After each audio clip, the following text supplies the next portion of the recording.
우리 하나님의 행하심의 아름다움이 또 여러분 한 사람 한 사람 마음마다요 가득히 차고 넘쳐나시기를 주님의 이름으로 축복합니다. 하나님이 우리에게 은혜를 베풀어 주실 때는요 채워주시고 막 흔들어 가지고요 넘치도록 우리에게 부어 주신답니다. 하나님은 그렇게 풍성하신 분이시다. 하나님은 그렇게 조금 주시고 말이죠 그냥 여러분들 마음에 막 간질나게 하는 것이 아니라 그냥 넘치도록 부어주시는 분이 누구시라고요? 그분이 우리 하나님이시다 믿으시고요 그 하나님 앞에 영광 돌리시는 귀한 시간 다 되어지시기를 주님의 이름으로 축복합니다. 오늘 우리가 사무엘상 3장 1절에 있는 말씀을 보니까 저 성경은 이렇게 우리에게 오늘 이야기하고 있습니다. 아이 사무엘이 엘리 앞에서 여호와를 섬길 때에는 하나님의 말씀이 쉬게하여 이상이 흔히 보이지 않았더라. 자, 오늘 이 말씀을 가만히 우리가 묵상을 하다가 보니까요 자, 우리의 눈이 가는 한 말씀이 있는데 그것이 무엇이냐고 하면 여호와의 말씀이 쉬게하여 라고 하는 말씀이에요. 쉬게하였다. 자, 이것이 어떤 현상을 지금 우리에게 보여주고 있냐고 하면 그것은 지금 하나님께서 아무 말씀도 하지 아니하시고 하나님께서 침묵하고 계신다라고 하는 것을 이야기해 주고 있는 거죠. 여러분, 하나님이 침묵하실 때, 하나님이 더 이상 우리에게 아무 말씀을 하고 계시지 않을 때, 그때 여러분은 우리에게 다가오는 것이 과연 무엇일까요? 그때 우리에게 다가오는 것은요 어두움밖에 없습니다. 그때 우리에게 다가오는 것은 말이죠 아무것도 볼 수 없는 칠흑 같은 어두움만이 우리에게 찾아온다라고 하는 것이죠. 그래서 우리는요 이제 하나님의 말씀이 더 이상은 우리에게 들리지 아니하고 하나님이 침묵하고 계시는 그때에 어두움이 몰려오다가 보니까 우리는 그 어두움 속에 갇혀버리고 말아요. 그래서 우리는 말이죠 어찌할 바를 알지 못합니다. 그 어두움 속에 짓눌려 가지고요 우리는 참 이 땅에 빛으로 오신 그 참 빛을 우리는 바라볼 수가 없더라. 그래서 우리는 어떤 사람이 되어야 됩니까? 가야 될 길을 똑바로 가지 못하고요 우리가 봐야 될 그곳을 올바로 바라보지 못하는, 그래서 우리는 그냥 길을 잃어버리고 마는 방황하는 자들의 모습이 될 수밖에 없다. 그래서 우리가요 이 어두움 속에 들어가면 하나님이 침묵하고 계시며 말씀하지 않고 있을 때 우리는 세상에서 방황하는 사람이 되는 거예요. 갈 곳을 어딘지 알지 못해서 말이죠 그냥 우리는 낙심하고 절망하고 정말 어쩌면 좋을까 고민과 낙심 속에 살아갈 수밖에 없는 우리들의 모습이 되어지더라. 그래서 시편 기자는 이렇게 말하고 있어요. 시편 119편 105절 말씀에 보니까 이렇게 말합니다. 주의 말씀은 내 발의 등이요 내 길의 빛이니이다. 할렐루야. 하나님의 말씀은 내 발의 등이 되며 하나님의 말씀은 내가 가는 모든 길에 빛으로서 나를 밝혀주시는 분이, 그것이 무엇이냐? 바로 그것이 하나님 말씀입니다. 주님 말씀입니다 라고 오늘 시편 기자는 그렇게 고백을 하고 있는 거예요. 하나님 말씀이 우리 가운데 충만하셔야 된다는 거예요. 하나님이 늘 여러분과 교통하며 말씀하시는 우리들의 모습이 되셔야 된다라고 하는 거예요. 사도 바울은 말이죠 로마서의 말씀에서 우리에게 이렇게 말씀해 주고 있어요. 우리가 하나님 앞에서 경건하지 못한 삶을 살아갈 때 여러분들이 하나님 관계 속에서 의롭지 못한 삶의 방식을 선택하여 살아가고 있을 때 하나님은 어떻게 하신다느냐? 하나님은 여러분들을 심판하시고 진노하신대요. 하나님 여러분들에게 징계하신대요. 근데 그걸 어떻게 징계하시고 어떻게 하나님이 심판하고 계시냐고 말씀해 주고 보니까 로마서 1장 24절 말씀에 이렇게 말씀해 주고 계시네요. 그러므로 하나님께서 그들의 마음의 정욕대로 더러움에 내버려 두사라고 말씀해 주고 계시고요 26절 말씀해 보니까 이 때문에 하나님께서 그들을 부끄러운 욕심에 내버려 두셨으니 라고 말씀해 주고 계시고 28절 말씀해 보니까 또한 그들이 마음에 하나님 두기를 싫어하며 하나님께서 그들을 그 상실한 마음대로 내버려 두사 합당하지 못한 일을 하게 하셨으니 라고 말씀해 주고 계셔요. 24절, 26절, 28절에서 지금 계속 반복적으로 하나님께서 하시는 것이 무엇이냐? 내버려 두신다라고 하는 말씀이에요. 여러분들이 상한 마음을 가지고 있다 하더라도요 그대로 상한 마음을 고쳐주시는 것도 아니에요. 회복해주시는 것도 아니에요. 그냥 그대로 하나님은 내버려 두시겠다라고 말씀해 주고 있는 거예요. 우리가 살아가며 하나님 말씀을 듣지 않고 거역하게 되고, 또 여러분들의 마음대로 여러분들이 막 살아간다 하더라도요, 하나님은 절대로 여러분들에게 책망도 하지 아니하신다. 하나님은 아무 말씀도 하지 아니하신다. 그냥 하나님은 침묵으로 일관하신다 라고 하는 것이 오늘 사도 바울이 우리에게 주고 있는 경고의 메시지입니다.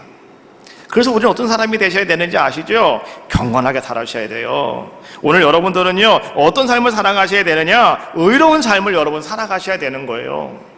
경건하고 의로운 삶은 어떤 삶이냐? 하나님과 늘 교통하는 삶이라는 거죠. 하나님의 말씀이 나에게 들려오는 그런 삶을 우리는 살아가셔야 된다라고 하는 거죠.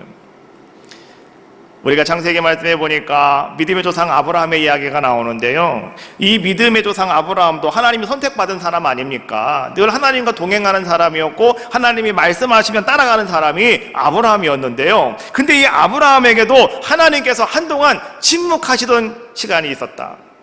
그게 언제였냐고 하면, 아브라함이 아들을 하나님 주시지 않는다고요, 자기 생각과 자기 뜻대로 자기 계획대로 아들을 만들었을 때 하나님께서는요, 그때부터 침묵하시는 모습을 성경은 우리에게 보여주고 계셔요. 그거 창세기 16장 16절 마지막 절에 있는 말씀인데요, 성경은 이렇게 말씀해주고 있어요. 하갈이 아브라함에게 이스마엘을 낳았을 때에 아브라함이 86세였더라.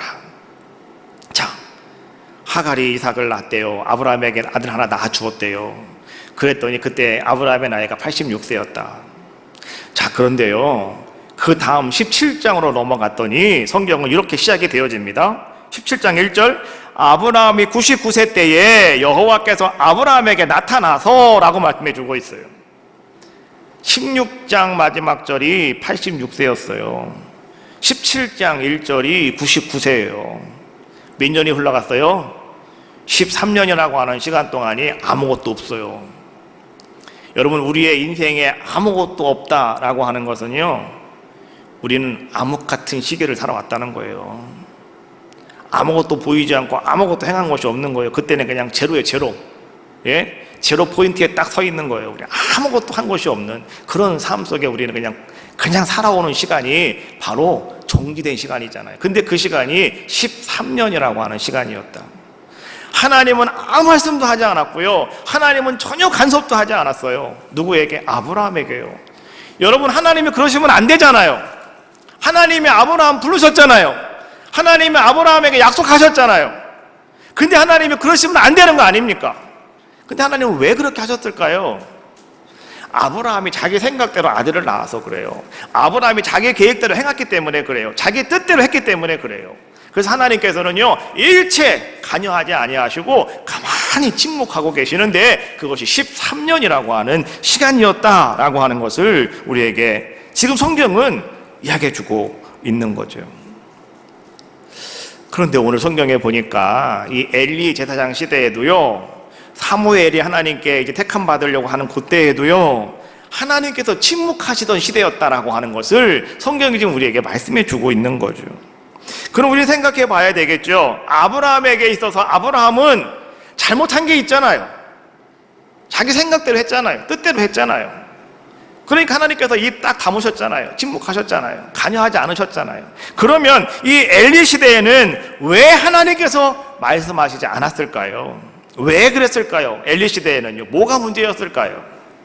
오늘 성경을 가만히 묵상하다가 보니까요, 그 이유를 이렇게 말씀해 주고 계셔요. 이스라엘의 거룩한 곳 성소에서 일어난 일 때문에 하나님은 그렇게 하셨다라고 말씀해 주고 계셔요. 다른 말로 말하면, 오늘날 교회 안에서 우리가 믿음 생활하고 신앙 생활하는 그 가운데에 이러한 일들이 일어나고 있으면 하나님은 지금도 어떻게 하신다는 거예요? 침묵하신다는 거예요. 하나님은 지금도 여러분들에게 말씀하시지 않는다, 이런 얘기죠. 자, 그럼 그것이 무엇이었습니까? 사무엘상 2장 12절 말씀해 보니까, 엘리의 아들들은 행실이 나빠 여호와를 알지 못하더라. 2장 17절 말씀해 보니까, 그 소년들의 죄가 여호와 앞에 심히 크면 그들이 여호와의 제사를 멸시함이었더라 라고 말씀해 주고 있어요. 자, 그 이유를 어디에서 찾고 있냐고 하면, 엘리의 아들들이 행실이 나빴다라고 하는 것에 대해서 오늘 성경은 딱 집어서 얘기해 주고 있는 거예요. 엘리가 누굽니까? 그 시대의 대제사장입니다. 큰 대제사장이라고요. 제사장들이 많이 있는데 그 중에서 제일 앞에 있는 사람이라고요. 엘리가. 그런데 그 엘리의 아들들이 여호와를 알지 못하였다? 여러분, 이거 말 됩니까? 말이 안 되는 거죠. 왜 그들이 하나님을 모르겠어요? 그들은 태어날 때부터 아버지가 제사장이었기 때문에 하나님 말씀을 들었을 것이고, 그들은 말씀 속에서 예배도 하였을 것이고, 정말 그들은 그렇게 자라는 사람들의 모습 아니겠습니까? 그들이 왜 하나님을 모르겠습니까? 그런데 성경은 뭐라고 말씀해 주고 있냐고 하면, 그들이 여호와를 알지 못하였다라고 말씀해 주고 있는 거예요. 이유는 행실이 나빴다. 그 행실 나쁜 것이 무엇이었느냐? 성경은 말씀해 주고 있죠. 그들이 여호와의 제사를 멸시하였다. 멸시했다고 하는 것이 뭡니까? 그것은요, 예배를 경시하였다, 예배에 대한 경외감을 잃어버렸다, 이런 얘기예요. 자, 하나님께 우리가 아름답게 예배하고 있는데요, 이 예배의 존귀함을 여러분들이 잃어버리면, 특별히 여러분의 자녀들이 그것을 잃어버리면 안 된다라고 하는 것을 지금 말씀해 주고 계시는 거예요. 엘리의 아들들, 왜 그러면 그들은 하나님 앞에 이렇게 예배하는 것, 이 하나님 앞에 드리는 제사를 그들은 멸시하는 자들의 모습이 되었을까요? 하나님을 너무너무 잘 알고 있는 자들의 모습에도 불구하고 왜 그들이 하나님께 드려지는 예배를 멸시하고 경홀히 여겼을까요? 그 이유가 어디에 있을까요? 오늘 성경은요, 이렇게 말씀해 주고 계셔요. 사무엘상 2장 29절, 너희는 어찌하여 내가 내 처소에서 명령한 내 제물과 예물을 밟으며 내 아들들을 나보다 더 중히 여겨 내 백성 이스라엘이 드리는 가장 좋은 곳으로 너희를 살찌게 하느냐. 오늘 여러분 이 말씀을 잘 묵상해 보면은요, 여기에 답이 다 들어있어요. 자, 왜 그 자녀들이 하나님께 드리는 제사를 멸시할 수밖에 없었고, 그래서 그들이 여호와를 알지 못한 자들이라고 하나님은 딱 잘라서 말씀할 수밖에 없었을까요? 그것이요, 그의 아버지가 하나님보다 그 아들들을 더 중히 여겼다. 거기에 있는 거예요. 여러분의 자녀들을 하나님은 더 중히 여기면 여러분의 자녀들이요, 여호와를 모르게 돼요. 오늘 하나님의 예배를 멸시해버리고 말아요. 이런 모습이 되어진다라고 하는 거죠. 오늘 하나님께서는요, 이 사무엘에 있는 말씀을 시작하시면서 그 시대가 암울한 시기였고, 그 시대가 정말 하나님의 말씀이 정말 흔치 않은 시대였는데 왜 지금 그런 모습이 일어나게 되었느냐, 이유를 쭉 설명하시면서 하나님은요, 지금 누구를 다그치고 계시냐고 하면 엘리 제사장을 하나님은 다그치고 계시더라라고 하는 거예요. 네 아들들 때문이라고요. 하나님 그렇게 말씀하고 계시는 거예요. 자, 여러분, 오늘 우리는 이 말씀을 들을 때 여러분들은 어떤 생각을 하고 계십니까? 여러분들 생각을 할 때 엘리 제사장과 과연 나는 어떤 관계에 있을까? 어떤 상관관계가 있을까? 여러분 생각해 보셨습니까?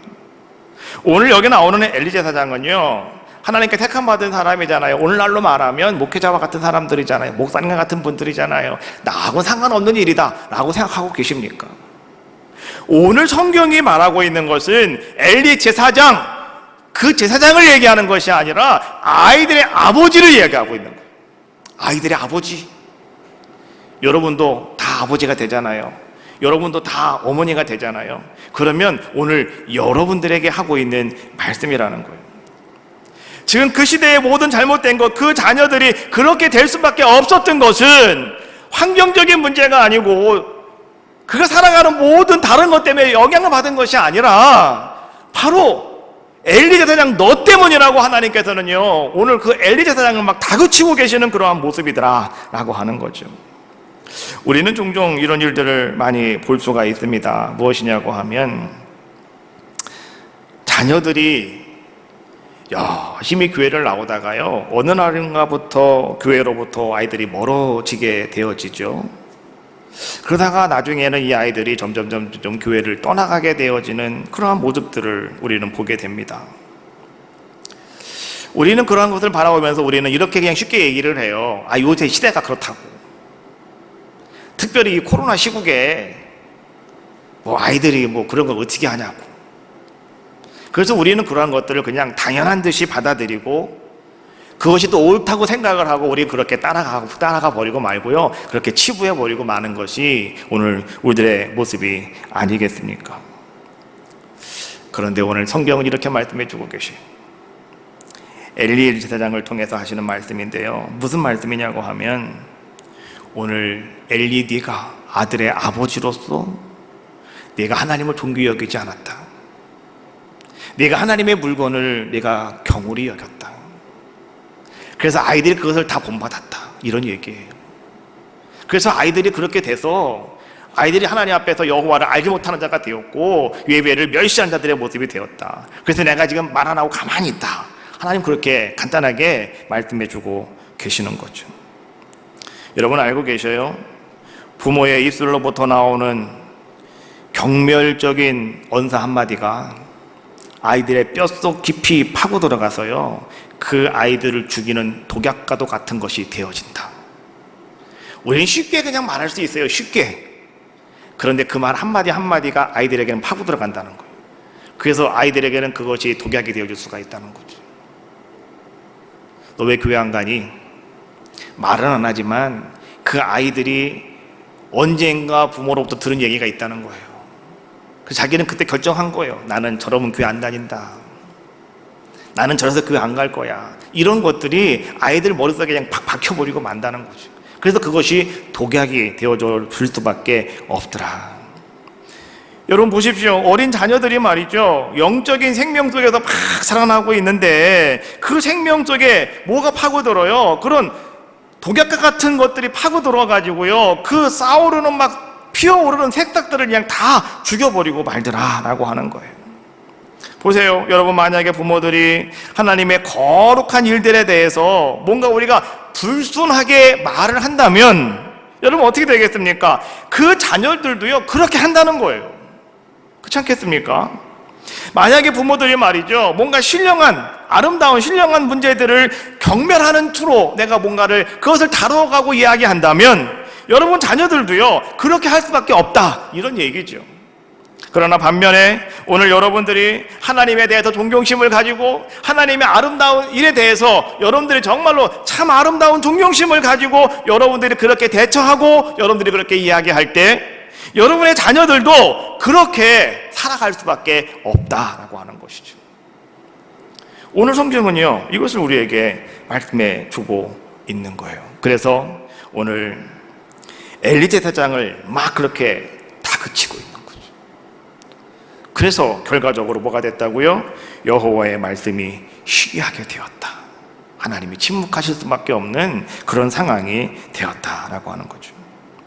그런 상황 속에서 오늘 우리는요 한 사람을 주목하게 되어지는데 그 사람이 누구냐? 바로 그가 아이 사무엘이었습니다. 엘리 앞에서, 엘리는 제사장이라고 그랬잖아요. 그것도 대제사장이라고 그랬어요. 그러면 엘리 앞에서 여호와를 섬겨야 했던 사람들이 과연 누굴까요?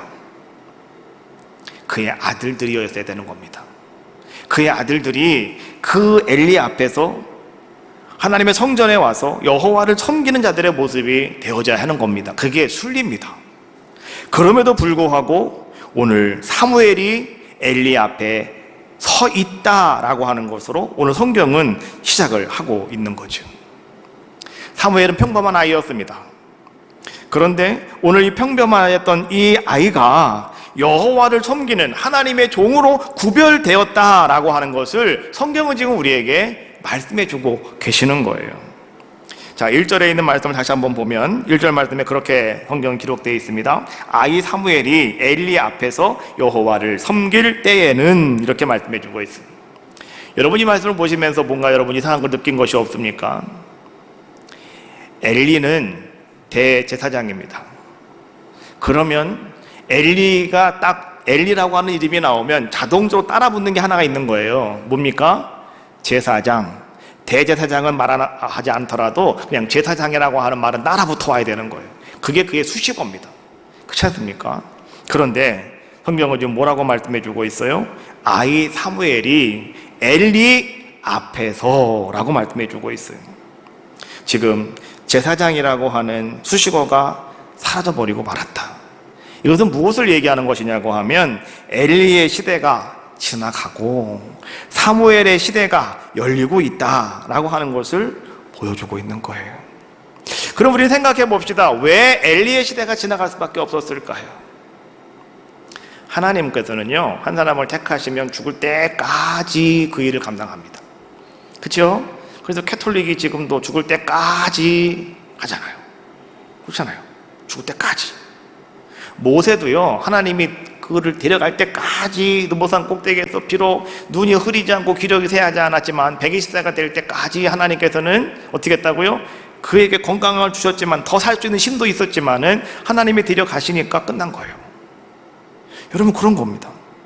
그러면 엘리도 아직 죽지 않았잖아요. 그러면 아직도 엘리에게는요, 엘리의 시대가 계속 펼쳐져야 되는 거 아니겠습니까? 그런데 끝났다는 거예요. 왜 끝났을까요? 무엇이 어떻게 됐길래 끝날 수밖에 없었을까요? 3절 말씀해 보니까 3절에 이렇게 말씀해 주고 있어요. 하나님의 등불은 아직 꺼지지 아니하였으며 사무엘은 하나님의 궤에 있는 여호와의 전 안에 누웠더니 라고 말씀해 주고 있어요. 자, 우리는 한 가지만 보면, 우리는 한 가지만 잘 바라보아도요, 그 차이만 바라보아도 우리는 아, 그렇구나 라고 하는 것을 깨달을 수가 있어요. 자, 엘리도 누워있고 지금 깊은 밤이기 때문에 엘리도 누워있고 또 사무엘도 누워있다. 그런데 성경을 보니까 2절 말씀해 보니까 엘리가 누워있는 모습을 가만히 바라보았더니 성경이 이렇게 말하고 있죠. 그때에 그가 자기 처소에 누웠고 라고 말씀해 주고 있어요. 나이가 너무 많아서 이제는 움직이기 힘든 상황. 그래서 그냥 자기 자리에 가만히, 자기 집에서 그냥 자기 자리에 가만히 누워있는 그런 엘리의 모습이 그려집니다.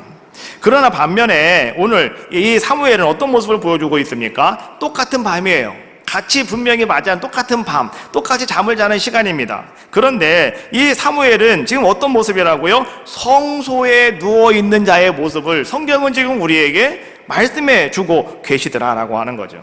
이게 뭘 말씀해 주고 있느냐? 사무엘과는 좀 비교가 되어지는, 사무엘과는 좀 다른 이런 모습들을 오늘 성경은 우리에게 말씀해 주고 계시는 거예요.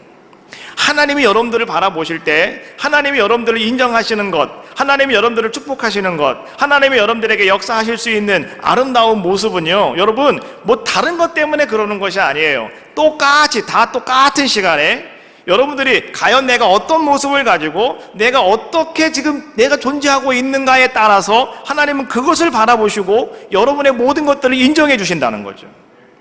오늘 이 시간에 거룩한 주일에 다 모든 사람도 똑같은 시간을 다 같이 살아가고 있어요. 그렇지 않습니까? 우리 휴스턴에 계신 집사님이나 저 캐나다에 계신 집사님이나 또 저 뉴저지에 계신 집사님들은요, 오늘 우리는 지금 주일이지만 거긴 토요일이에요. 토요일. 그러니까 좀 우리하고 좀 시간이 좀 다를 수 있어요. 그러나 한 시대에 지금 살고 있는 것 아니겠습니까? 우리는 주일, 거긴 토요일이라고 지금. 그렇잖아요. 그래도 우리는 같은 시간에 우리가 지금 무엇을 하느냐, 이게 중요한 겁니다. 하나님은 그 하나를 바라보시고 하나님께서는요, 어떻게 하신다고요? 우리를 비교하신다는 거예요. 내가 지금 예배 시간에 와 있다, 내가 예배를 드리고 있다, 내가 기도하고 있다. 그러면 하나님은 다른 사람과 봤을 때 내가 그 기도 자리에 있으면, 내가 예배 자리에 있으면, 내가 봉사하는 자리에 있다면 하나님은 여러분과 그 다른 사람과를 둘 놓고 딱 봤을 때 여러분, 하나님은 어떤 사람을 보고 기뻐하시겠습니까? 분명히 비교가 되는 거예요. 분명히 달라 보이는 이런 모습이 되어지더라. 오늘 사무엘과 엘리는 바로 그러한 비교점을 가지고 있었다라고 하는 것이죠. 또 3절 말씀해 보니까 분명히 말씀하시는 것이 무엇이냐고 하면 하나님의 등불은 아직 꺼지지 아니하였으며 라고 말씀해 주고 있어요. 그러면 이 성전 안에 있는 등불이라고 하는 것은 어떤 것이냐? 이 등불은 바로 여러분 이런 것입니다. 저녁이 되어져서 해가 떨어지면, 저녁이 되어지면 성전 안에 들어와서 등불에 불을 킵니다. 그러면은 그 불이요, 언제까지 켜지냐고 하면 다음날 해가 떠오를 때까지. 그 성전 안을 밝히는 그 불이 바로 뭐냐? 그것이 성전 안에 있는 등불입니다. 그러면 보십시오. 자, 아직도 등불이 꺼지지 아니하였다라고 하는 것은 무엇을 얘기해 주고 있습니까? 아직도 밤이다라고 하는 것을 이야기해 주고 있는 거예요. 지금 사무엘이 살고 있던 그 시대, 엘리가 살고 있던 그 시대가 여러분 시대적으로 말이죠, 어둠의 시대 아닙니까? 밤같이 칠흑 같은 그것을 나타내는 그 시대가 바로 그 시대가 아닙니까? 그럼 어떻게 보면 바로 이 성전 안에 아직도 불이 꺼지지 않았다라고 하는 것은 그 시대의 시대상을 그대로 지금 우리에게 보여주고 있는 거죠. 어둠이었고 절망이었고 소망이었고 뭐 이런 거 아닙니까? 뭐 이런 상황 속에 있는 그런 자들의 모습이었다. 그럼에도 불구하고 한 가지 소망적인 것은 무엇이냐고 하면 하나님의 성전에 있었던 그 등불은 그 밤에도 아직도 꺼지지 않았다라고 하는 것이죠. 아직도 거기에는 빛이 비치고 있었다. 아직도 거기에는 말이죠, 불꽃이 타오르고 있는 아름다운 모습을 가지고 있었다라고 하는 거죠. 이게 무엇을 말하고 있는 것일까요? 이걸 얘기하는 거예요. 하나님께서는요, 여전히 그 백성을 버리지 않으셨다. 하나님은 아무리 암울하고요, 하나님 말씀이 희귀하다 하더라도 하나님께서는 여전히, 하나님은 뭘 하셨다고요? 하나님은 지금도 하나님께서는 여러분들을 포기하지 않으셨다. 그 하나님은 여러분들을 붙잡고 계시다라고 하는 것을 이야기해 주고 있는 거죠. 아직도 희망이 살아있다라고 하는 거죠. 우리가 아무리 어두운 밤이고 여러분 앞에 아무것도 안 보이는 그러한 세대를 우리가 살아가고 있다 하더라도요, 그러나 여러분 하나님의 등불은 꺼지지 않았다라고 하는 것을 여러분 기억하셔야 돼요. 작년 한 해 동안 우리가 코로나 때문에 정말 우리는 어둠의 길을 걸어왔습니다. 또 새해가 시작하면서 이제는 뭔가 좀 풀리는가 그랬더니 아직도 뭐 이렇게 그냥 그렇습니다. 그러나 여러분 이 시대를 우리가 살아가고 있다 하더라도요, 여러분들이 분명히 기억할 것은 무엇이냐고 하면 하나님의 등불은 아직도 꺼지지 않았다. 할렐루야. 한번 따라해 봅시다. 하나님의 등불은 아직도 꺼지지 않았다. 우리에게 그런 소망이 있다는 거예요. 그런 희망이 우리에게 아직도 남아있다라고 하는 것이죠. 사무엘은요, 그 꺼지지 않은 그 성전 안에 그 가운데 사무엘은 누워있다라고 성경은 말씀해주고 계시죠. 그럼 뭘 말하고 있는 것일까요? 하나님의 희망은 한 사람을 통해서 하나님은 다시금 우리에게 그 소망과 희망을 선포하게 하신다. 하나님은 그 아름다운 일을 하나님은 이루어 주신다. 그래서 하나님은요, 각 시대마다 하나님은 누굴 찾고 계시냐고 하면 하나님은요, 사람을 찾습니다. 어떤 사람을 찾냐고 하면 아직도 그 어두움 속에 꺼지지 않는 등불 아래서 누워있는 한 사람을 찾고 계시다는 거죠. 오늘 그 사람이요, 여러분 한 사람 한 사람 되시기를 주님의 이름으로 축복합니다. 내가 예배자로 이 자리를 서 있고 내가 찬양하는 자로 이 자리에 서 있다고 한다면 오늘 하나님이 찾으시는 바로 그 사람이 아니겠습니까? 우린 그런 사람이 되셔야 되는 거예요. 찬양 한번 해봅시다. 찬양하며 주님을 예배할 때, 찬양하며 주님을 예배할 때.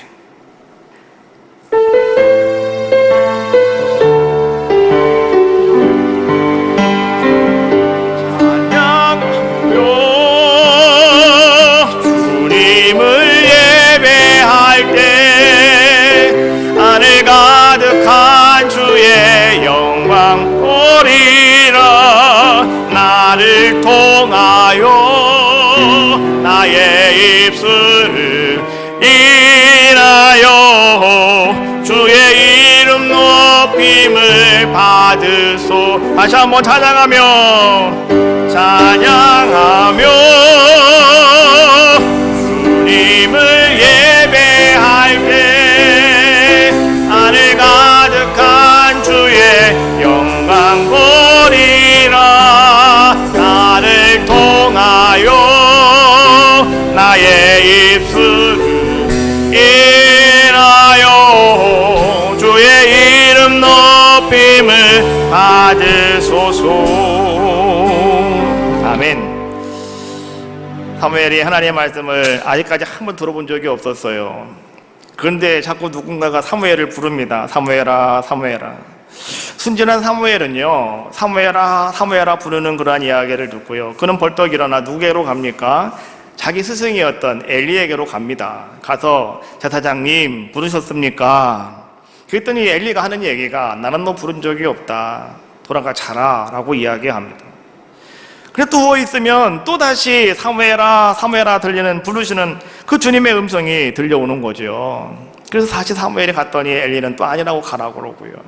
그렇게 3번씩이나 이제는 어떻게 합니까? 오늘 엘리에게로 나아갔을 때 엘리 제사장이 이제 사무엘에게 한 가지를 알려줍니다. 그것이 뭐냐고 하면, 하나님이 지금 너를 부르시는 것 같은데 하나님의 음성을 듣고자 할 때 하나님 너는 어떻게 해야 되는가에 대해서 엘리가 사무엘에게 알려주죠. 그것이 9절에 있는 말씀이에요. 자, 9절 말씀 한번 같이 읽어봅시다. 시작.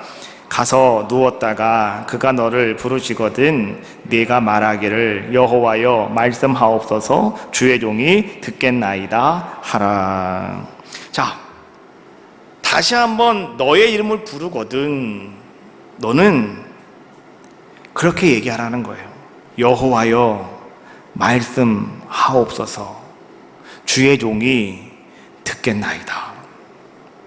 여기 듣겠다라고 하는 말은요, 그냥 귀를 내가 쫑긋 기울이고 내가 그 말씀을 듣겠습니다 라고 하는 것도 맞겠지만 거기 한 가지가 더 플러스 되는데, 그것은 무엇이냐고 하면 내가 그 말씀을 듣고 그대로 순종하겠습니다, 이런 뜻이에요.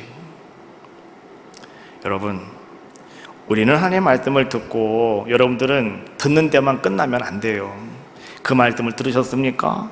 그러면 그 말씀에 들은 대로 여러분 순종하실 줄 알아야 되는 거죠. 솔로몬이 정말로 최고의 지혜를 가진 사람 아닙니까? 근데 솔로몬이 하나님께서 그 큰 지혜를 선물로 받게 되었을 때 여러분, 하나님께 솔로몬에게 말했어요. 야, 내가 너에게 뭐를 줄까? 너는 나에게 구하여라 라고 했을 때 솔로몬이 여러분 어떻게 구했는지 알고 계셔요? 열왕기상 3장 9절에 있는 말씀이에요. 누가 주의 이 많은 백성을 재판할 수 있사오리까? 듣는 마음을 종에게 주사 주의 백성을 재판하여 선악을 분별하게 하옵소서. 솔로몬이 나에게 지혜를 주세요 이거 구한 게 아니에요. 듣는 마음을 주세요. 그 뭐 듣는 마음이 여러분 뭘까요? 솔로몬이 왕이 되어가지고요, 사람들이 분명 솔로몬 앞에 나올 겁니다. 이거 어떻게 하면 좋겠느냐고 판단해달라고, 왕의 권위로서 이거 판결해달라고 분명히 사람들이 나올 거 아니겠습니까? 그때에 오늘 솔로몬은 이렇게 말하는 거예요. 하나님, 내가 왕으로서 내 마음대로 사람들을 판단하고 내가 그것을 내가 결정하는 것이 아니라 내가 그들이 내 앞에 나왔을 때 나는 하나님을 바라보겠습니다. 나는 하나님의 말씀에 내가 귀를 기울이겠습니다. 하나님 나에게 말씀하시면, 나에게 하나님 말씀하여 주신다면 내가 그 말씀을 들을 줄 자가 되게 해주세요. 그 말씀을 들으면 내가 하나님 말씀을 듣고 나는 그대로 순종하겠습니다. 그래서 이것이 옳고 그르다라고 하는 것을 내가 판별하겠습니다. 이것이 솔로몬이 하나님께 구한 거예요.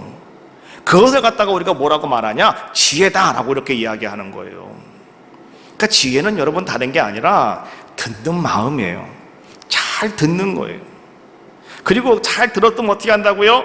들었으니까 됐어요, 하나님 내가 알아서 할게요, 이게 아니라 하나님의 주신, 나에게 주신 말씀대로 내가 그대로 순종하는 거죠. 그래서 내가 선악을 판단하겠다는 거예요. 이것이 솔로몬이 받았던 지혜입니다. 솔로몬이 구했던 지혜였다라고 하는 것이죠. 하나님은 그 솔로몬이 너무나 기특해서요, 그래 내가 너에게 이 지혜뿐만이 아니라 내가 구하지 않은 것까지 내가 다 줄게 라고 말씀하시면서 하나님은 그에게 엄청난 은혜와 은총을 베풀어 주셨다라고 하는 것이죠.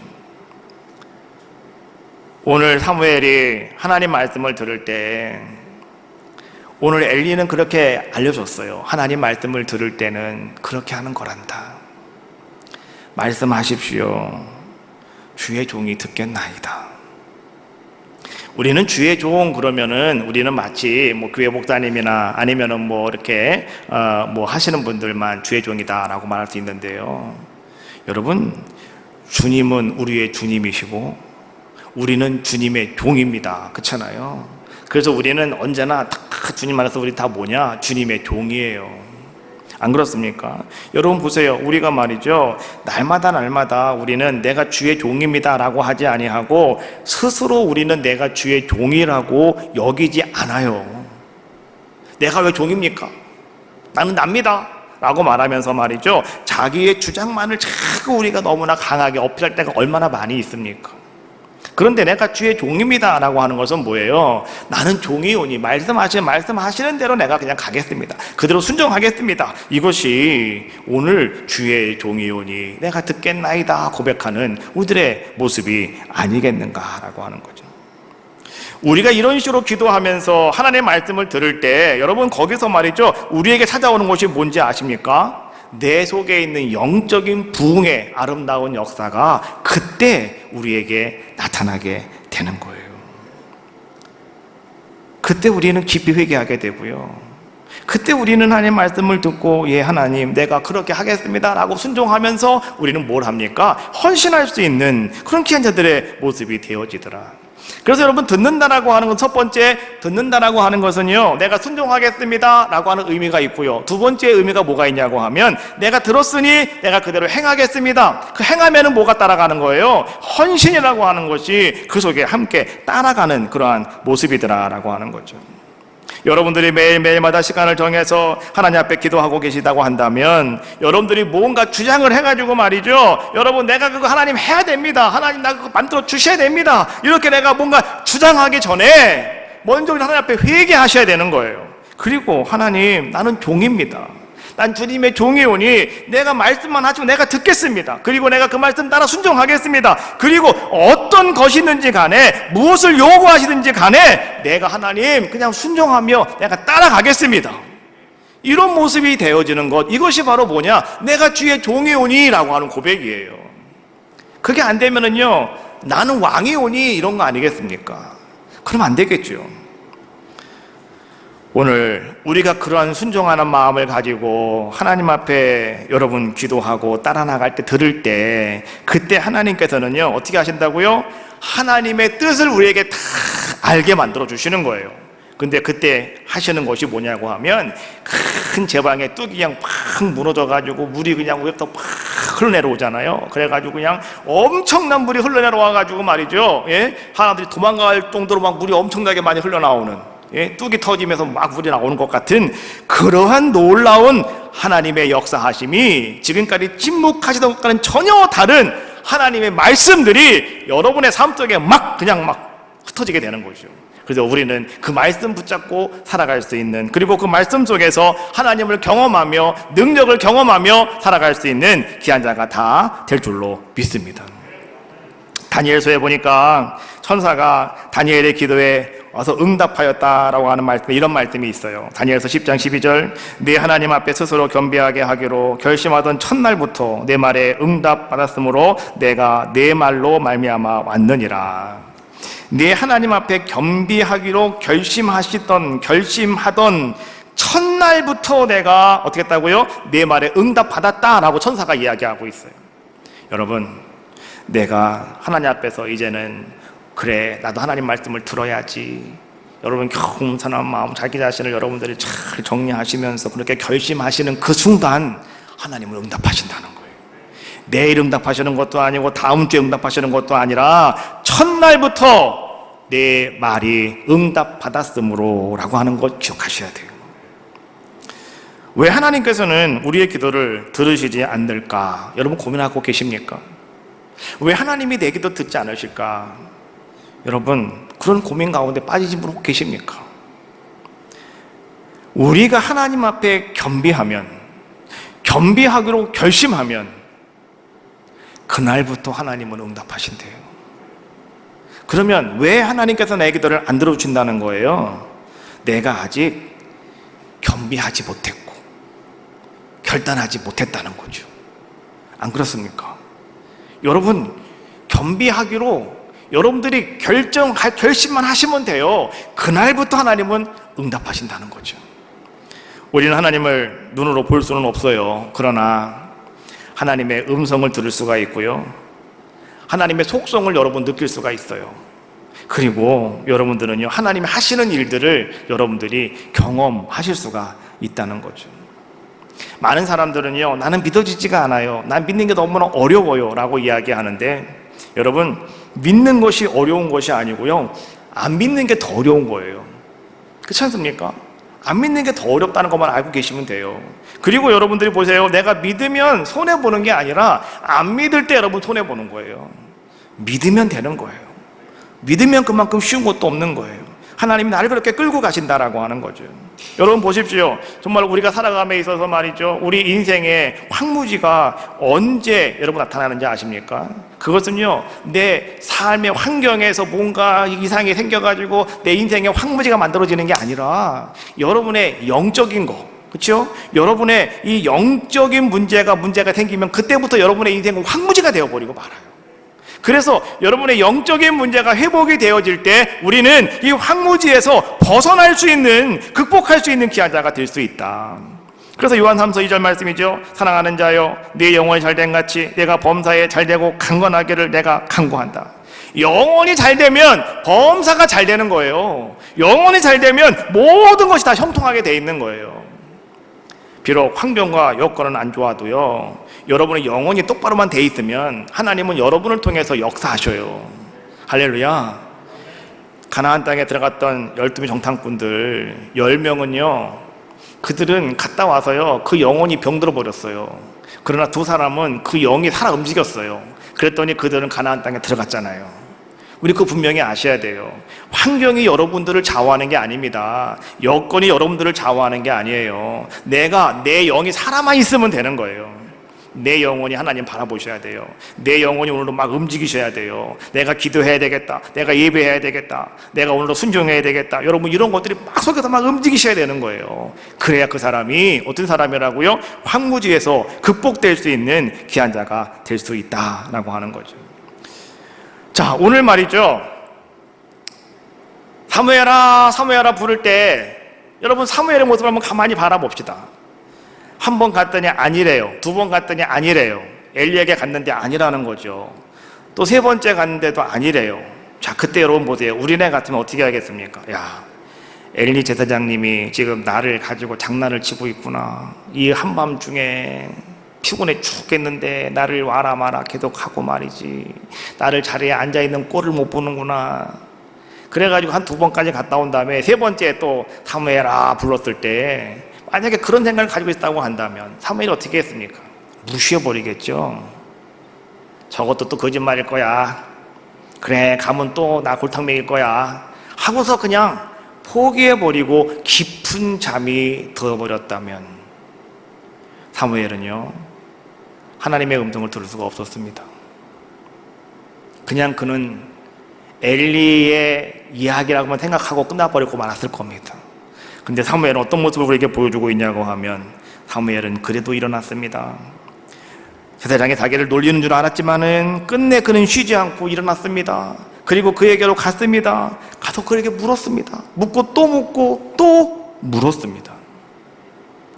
자, 오늘 그런 모습 가운데 하나님께서도요, 쉬지 아니하시고 하나님은 그 사무엘을 지켜보시면서 하나님은 많이 막 애쓰시는 모습이 우리에게 보여지고 있는데, 그것이 무엇이냐고 하면 바로 이런 거예요. 하나님은 쉬지 아니하고 계속해서 사무엘을 부르고 계셔요. 가까이 접근하고 계셔요. 똑같은 음성으로요. 바뀌는 게 아니에요. 똑같은 음성으로 언제까지 말씀하시고 계셔요? 사무엘이 알아들을 때까지 하나님은 말씀하고 계시는 거예요. 자, 여러분 잘 들으세요. 우리가 주일날 한번 설교 말씀을 들어서 여러분 무엇이 얻어지겠습니까? 여러분들이 몇 장의 성경을 읽었다고 오늘 여러분들에게 어떤 역사가 과연 일어나겠습니까? 제가 볼 때는 설교 한번 들었다고 여러분에게 아무 일도 안 나타나요. 성경 몇 장 읽었다고 여러분들이 오늘 천지가 개벽합니까? 그렇지도 않아요. 그러나 중요한 것은 무엇이냐고 하면, 그 하나님의 말씀을 들으면 들을수록, 여러분들이 그 성경에 있는 말씀을 읽으면 읽을수록 하나님은 여러분들에게 뭘 주신다? 새로움을 베풀어 주신다는 거죠. 뭔가 여러분들이 깨닫게 해주시고요, 뭔가 감동이 밀려오도록 하나님은 역사하여 주고 계시더라는 거죠.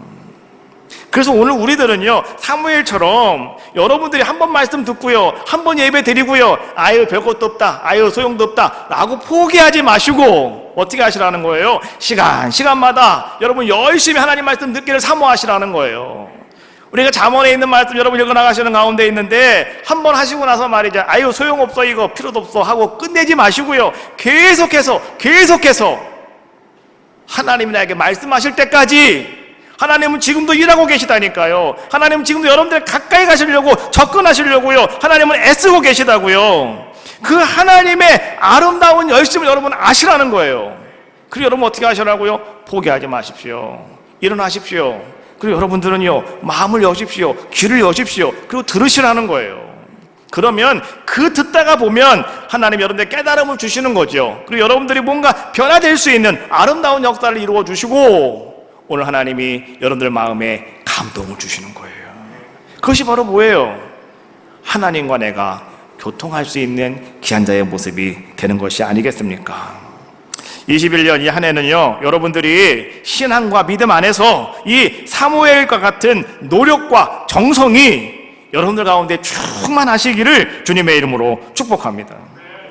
잠자는 시간 한두 번의 부름에 말이죠, 여러분 아무것도 아니었구나 라고 생각을 하시고 그냥 다시 여러분들이 깊은 잠에 들 수도 있겠지만, 그러나 여러분 그것을 다 껴버리고 벌떡 일어나가지고요, 여러분들이 계속해서 하나님께 나올 수 있는 아름다운 정성과 노력과 수고가 있을 때 우리 성령께서는 여러분들의 길을 열어줄 줄로 믿습니다.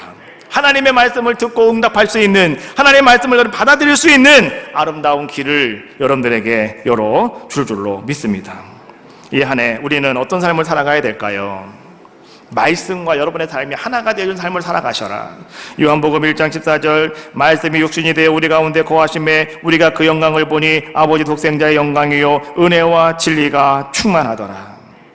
말씀이 육신이 되어 우리 가운데 거하심에 우리에게는 은혜와 진리가 충만하더라. 이 한 해 여러분들에게요, 이런 아름다운 한 해가 되시기를 주님의 이름으로 축복합니다. 말씀하시면 주의 종이 듣겠나이다. 이런 고백이 오늘도 여러분 속에서 놀라운 기적을 베푸시기를 바라겠습니다. 찬양합시다. 내 평생에 주의 이름만 높이면.